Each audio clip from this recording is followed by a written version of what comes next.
There has been awakening. The dark side and the light.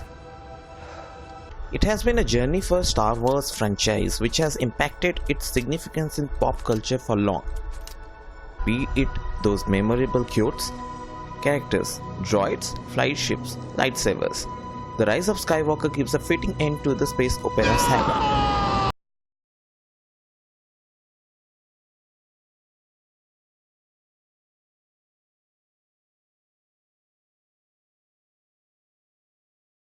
Hi, this is Anubhav and I have all the reviews in me.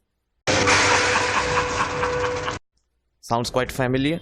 This review is a spoiler one. After the events of The Last Jedi, Kylo reaches for Palpatine at Exegol through a Sith Wayfinder who further reveals he made Snoke to bring Kylo to the dark side and control the First Order. Palpatine also offers Kylo to become Sith Lord in exchange of killing Rey. Meanwhile, Rey, Finn, Chewie, Poe, droids C-3PO, BB-8 set out for Pasaana to retrieve another Wayfinder. With Lando's help in Pasaana, the group finds out a ship of Ochi where they find a dagger inscribed in Sith language. C-3PO memorizes it, but its program forbids to translate. But Chewbacca, Millennium Falcon, gets captured by Ren's Knights. A fight ensues between Rey and Kylo, where the former destroys the ship, presumably killing Chewie. The group reaches Kijimi to decode C-3PO's Sith message. Rey senses Chewie alive in Ren's ship and rescue him. Rey learns a shocking truth from Kylo that she belongs to Sith's lineage. Rey with the group later reaches Kef Bir to retrieve the Wayfinder. Rey again fights with Kylo, where Leia sacrifices for Kylo via Force. Upset Rey retreats to exile at Ahch-To, but Luke's spirit encourages her to confront her fear and gives her his X-Wing jet as well as Leia's saber. The remaining group regroup for a last stand against the Last Order of Palpatine. They get information of Exegol, thanks to droid O. Rey reaches Exegol to face her grandfather Palpatine, who advises her to take up the throne after killing him. Kylo, now as Ben Solo, intervenes only to be knocked out by Palpatine. Meanwhile, Resistance is facing huge losses in the fight, only to be backed by Lando and Co. to destroy all ships. Rey, with all her might from the Light Force, kills Palpatine, succumbs, but Ben sacrifices by giving her his Force.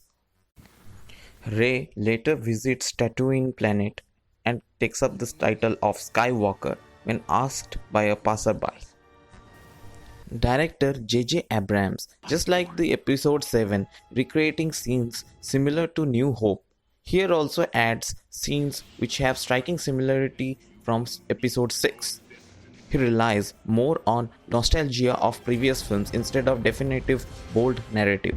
I know fans won't like this opinion, but looking at the Last Jedi movie, you can conclude how execution of sequences with story were very different.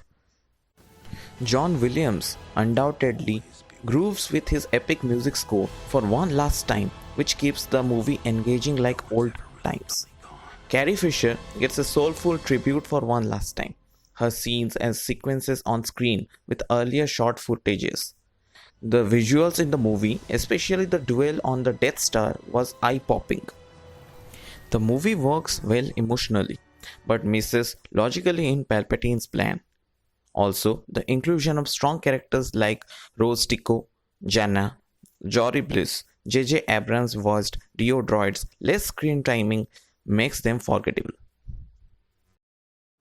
The movie raises what if possibility for another saga as Rey grabs a golden lightsaber, her parents' backstory, and if Janna is estranged daughter of Lando. Also, some of the unanswered questions raised like Snoke's origin, Palpatine's survival in first place, General Hux' betrayal, and Finn's last unspoken words to Rey will haunt the fans until answered. This will escalate speculations, which is good in a way. It's probably made for attaining a humble fan service who have idolized those 9 movies heartily for over 42 years and several generations. And finally, the Force shall remain with you always.